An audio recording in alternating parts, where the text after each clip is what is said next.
Hello అండి, welcome to మా ఇంటి రుచి మనపై కిచెన్. నేను ఇవాళ చేయబోయే రెసిపీ రాజ్మా కర్రీ చేస్తున్నానండి. ఈ రాజ్మాని ముందుగానే నేను నైట్ నానేసి పెట్టుకున్నాను.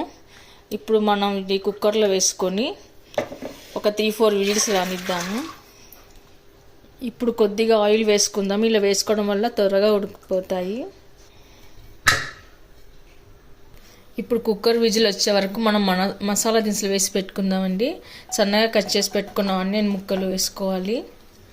ఆ తర్వాత బిర్యానీ ఆకు, కరివేపాకు, చెక్క, లవంగ ఇవి కూడా వేసి వేయించి పెట్టుకుందాము. ఆనియన్ కొద్దిగా కలర్ మారే వరకు వేయించి పెట్టుకోవాలి. కొద్దిగా పసుపు, ఉప్పు వేసుకోవాలండి, త్వరగా వేగిపోతాయి. ఆ తర్వాత కొద్దిగా జీలకర్ర వేసుకోవాలి.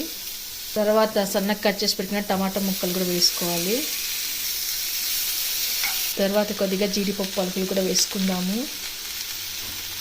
ఆ తర్వాత అల్లం వెల్లుల్లి పేస్ట్ కూడా వేసుకుందాము.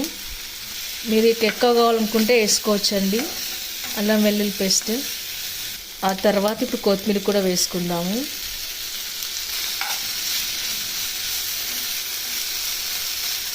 ఇప్పుడు ఇందులోనే కొద్దిగా కారం, ఆ తర్వాత ధనియాల పొడి, ఆ తర్వాత కొద్దిగా గరం మసాలా కూడా వేసుకుందాము. ఇవన్నీ వేసి బాగా కలుపుకోవాలండి. ఓకే అండి, ఇప్పుడు స్టవ్ ఆఫ్ చేస్తున్నాను. ఇదంతా చల్లారిన తర్వాత మనం మిక్సీ పట్టి పెట్టుకుందాము. ఓకే అండి, కంప్లీట్గా కూల్ అయింది. ఇప్పుడు దీన్ని మనం ఒక మిక్సీ జార్లో వేసుకొని గ్రైండ్ చేసి పెట్టుకుందాము. అంతా ఇలా వేసి పెట్టుకున్న తర్వాత ఇప్పుడు ఇందులోనే 2 టీ స్పూన్ల పెరుగు వేసుకుందాము. ఇప్పుడు దీన్ని పేస్ట్ లాగా చేసి పెట్టుకోవాలండి. ఇలా అంతా పేస్ట్ చేసి పెట్టుకోవాలి. ఓకే అండి, రాజ్మా బాగా మెత్తగా ఉడికిపోయింది. ఇప్పుడు మనం కర్రీ ఎలా చేయాలో చూద్దాము. ఇప్పుడు నేను ఇక్కడ కడాయి పెట్టుకున్నానండి. అందులో కొద్దిగా బటర్ వేసుకుంటున్నాను. బటర్ వేడెక్కిన తర్వాత నేను కొద్దిగా 2 టేబుల్ స్పూన్ల ఆయిల్ వేసుకున్నాను. ఆయిల్ హీట్ అయిన తర్వాత కొద్దిగా జీలకర్ర వేసుకోవాలి.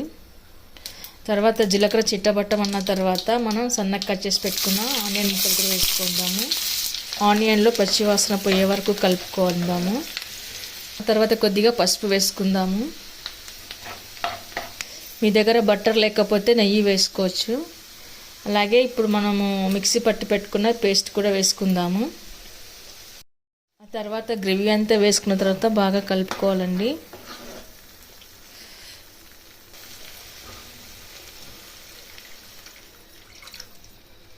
ఆ తర్వాత ఇదంతా బాగా ఉడకనివ్వాలి.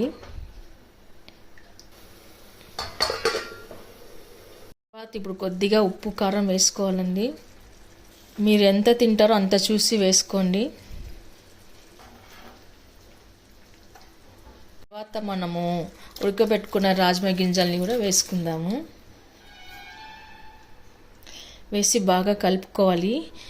ఈ రాజ్మా గింజలు హై ప్రోటీన్స్ ఉంటాయండి. డయాబెటీస్ వాళ్ళకి చాలా మంచిది. మనం ఆహారంలో డైలీ ఏదో ఒక రూపంలో దీన్ని తీసుకున్నట్టయితే షుగర్ కంట్రోల్ అవుతుంది.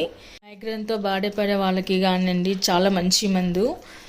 చిన్నపిల్లల్లో ఎదుగుదల తక్కువ ఉన్న వాళ్ళకి కనుక ఇది ఇచ్చినట్లయితే మంచి హైట్ బాగా వస్తుంది. హై రిచ్ ప్రోటీన్ ఉన్నది దీంట్లో.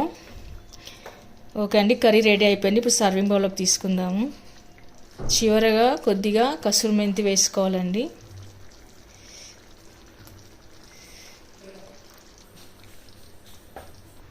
ఈ కర్రీ రైస్, రోటీ, చపాతీ, పుల్కా అన్నిట్లోకి చాలా బాగుంటుందండి. చాలా టేస్ట్గా ఉంటుంది.